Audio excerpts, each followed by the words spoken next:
Trinidad is now populated by large numbers of French and Patois speaking people, a smaller number of Spaniards, and in the mix there would be a couple English and Irish, because the Irish in particular would fit into the category of friendly towards Spain and Catholic. Welcome to Growing Up Woodbrook, the podcast. I'm Cecile George, Woodbrook born and raised and a member of the Woodbrook Residents Committee. We're taking a walk through the history of the area now known as Woodbrook, from its earliest incarnation as part of an important Aboriginal settlement called Kubukurapo, up to the present day. Woodbrook land was a cane estate in the year 1888. Woodbrook land was a cane estate. It was only good just for planting rice, but look at it now, it is a paradise. Oh, what a decent locality, now is the Woodbrook vicinity. And this, our third episode, Plantation, picks up after the establishment of the Tragarete estate in 1787 by the French cedulant Maury de la Perouse. We see Trinidad develop between 1783 and 1797. There is an increase in the population, there is a large increase in exports, and Trinidad is now starting to get a population that is involved in the production of tradable goods. In the decade between 1785 and 1795, over 150 sugar estates entered commercial production of muscovado sugar.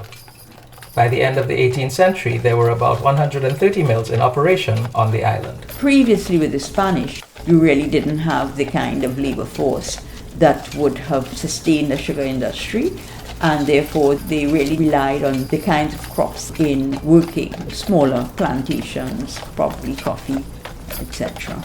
The sugar plantations of the era were defined by large estates, the enforced labor of enslaved Africans, rigid social divisions based on race, color, and legal status, and labor-intensive methods of cultivation and manufacture.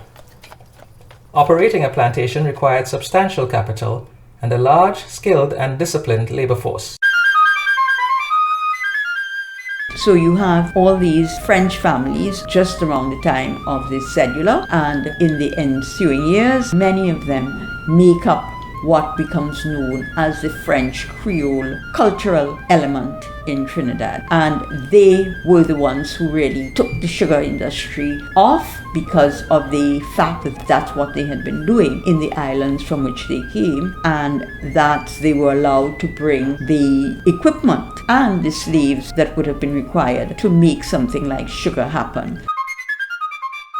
The French Creoles and their enslaved Africans heavily influenced the culture of Trinidad, and successful planters like de la Perouse formed a tightly knit and socially exclusive group that was difficult to penetrate. Many came from what were called the petite noblesse class, the lesser nobles of France. As they were aristocrats, they did not engage in trade or commerce. They were landowners who intermarried amongst themselves or with other Catholic families who owned property, like the Irish, Corsicans, or Germans. We have Dare, his name comes up every now and then, D-R-T. He would have gotten land around the area that is now called Dare Street, just south of the Savannah. You have the De La Perouses, the Péchés, the Deganses, the family that eventually had the Maraval estate. So you have a meeting in Trinidad of people who have come from various parts of the Caribbean, and those who came and who were friendly with Saint Laurent seem to have done very well. This is Napoleon who got this thing. Every other Frenchman only copying. They held lavish dinner parties and introduced a high standard of living on the island, with many of the comforts of Europe. They held firm to their family history and traditions, and their estates became the center of economic and social life. By the 19th century, Trinidad was considered the most cultured society in the West Indies, primarily owing to the French Creole influence. 60 million Frenchmen would not be wrong.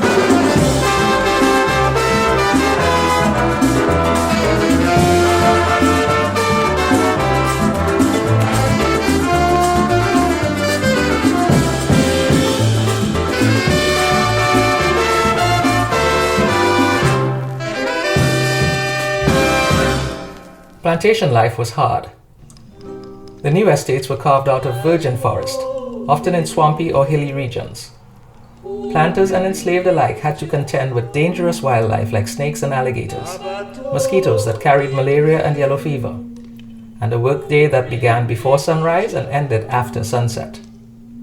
The slaves lived in fear of the whip and a wide range of horrific tortures, molestations, and deprivations. The masters lived in fear of justifiable revolt and being murdered by their rebellious subjects.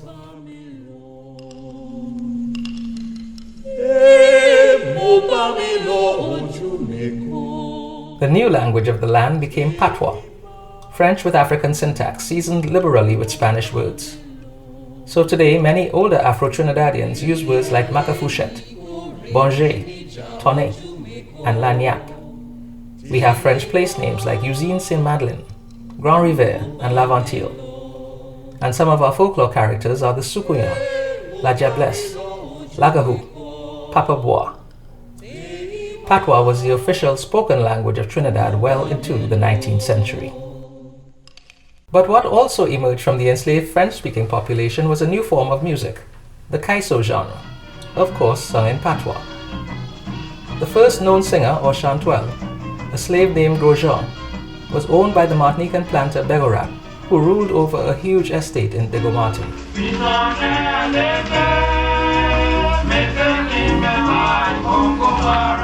Soso, a Caïsonian contemporary of Grosjean, also belonged to Begorat.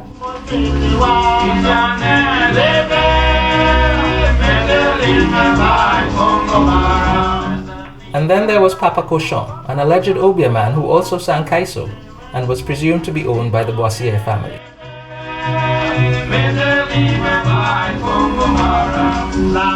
The Caïsonians were employed at parties to sing for the amusement of the planter class.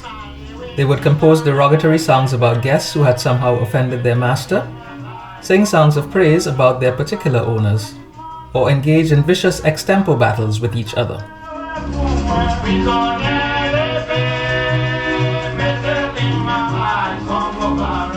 De La Perouse was in his early 40s when he died in 1793 and was buried in the cemetery that bears his family name. In that decade, he had considerably increased the size of his plantation. But once again, the storms of world history would send the winds of change howling across this small island in 1797, bringing yet another new overlord and adding another new language and culture into the already heady mix. In those days I was not in existence, but it was told to me by my grandparents. I'm your host, Cecile George. Our podcast is a companion to the Growing Up Woodbrook coffee table book, currently available worldwide, jointly published by the Woodbrook Residence Committee and the National Trust of Trinidad and Tobago.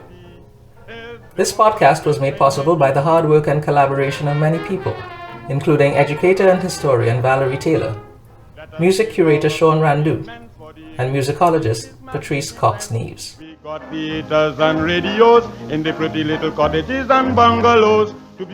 The music in this episode was The History of the Woodbrook Vicinity by the Mighty Growler, 60 Million Frenchmen by the Mighty Sparrow, Emancipation Day medley by Commentor, Congo Barra by Attila the Hun, and Flute Solo by Sirm Xe, used under the Creative Commons Attribution 3.0 license.